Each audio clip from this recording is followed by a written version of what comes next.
In this lecture, we will cover Test Your Understanding 6 from ACCA F9 FM Study Text। तो investment appraisal में payback period हम question solve कर रहे थे और उसमें लास्ट लेक्चर में हमने टेस्ट योर अंडरस्टैंडिंग 4 और 5 को कवर कर लिया था। अब 6 को सॉल्व करते हैं और 6 की जो अंडरस्टैंडिंग है उसमें अनइवन कैश फ्लोज हैं। तो अनइवन कैश फ्लोज को किस तरीके से हमने सॉल्व करना है, रीड करते हैं क्वेश्चन को। A project is expected to have a following cash flows. तो कैश फ्लोज गिवन है। इन ईयर जीरो में जो हमने इन्वेस्टमेंट की है वो है 1900 की, और फिर उसके बाद हमें कैश फ्लोज आ रहे हैं ईयर 1 से लेकर 5 तक के। व्हाट इज द एक्सपेक्टेड पे बैक पीरियड हमें फाइंड करना है। तो अगर इसका सॉल्व करें क्वेश्चन को, ईयर्स, फिर उसके बाद कैश फ्लोज, और देन उसके बाद हमें क्यूमुलेटिव कैश फ्लोज।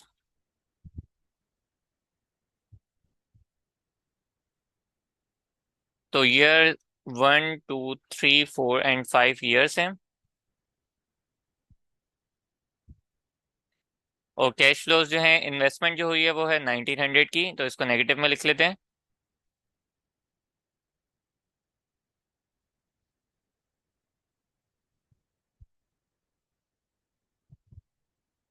और उसके बाद कैश फ्लोज जो क्वेश्चन में गिवन है 300, 500, 600, 800 एंड 500 के।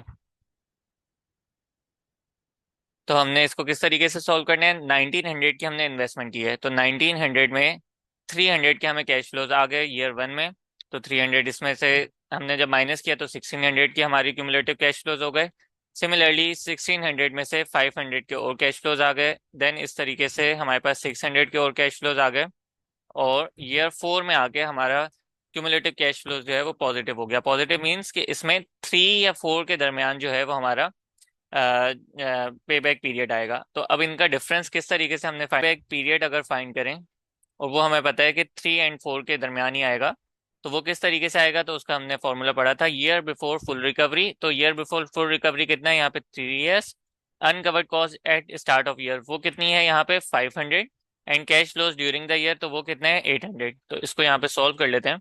ईयर बिफोर फुल रिकवरी वो है 3, इसमें प्लस करते हैं uncovered cost at start of year तो वो है 500 की, और इसको डिवाइड कराना है cash flows during the year वो है 800 के। और इसको पॉइंट्स में अगर देखें तो 3.63 जो है हमारे पास, या 3.625, अगर इसको पॉइंट वाइज देखा जाए तो 3.625 जो है हमारे पास पे बैक पीरियड आ जाएगा। और अगर इसको मंथ्स में कन्वर्ट करना है, मतलब ईयर प्लस मंथ्स में अगर कन्वर्ट करना है, तो 0.625 को अगर मैं 12 से मल्टीप्लाई करा दूं, 0.625 को अगर 12 से मल्टीप्लाई करा दूं तो ये हमारे पास 8 मंथ्स बन गए। तो अगर फुल आंसर लिखें, 3 ईयर्स एंड 8 मंथ्स, इस तरीके से हमारा आंसर हो जाएगा।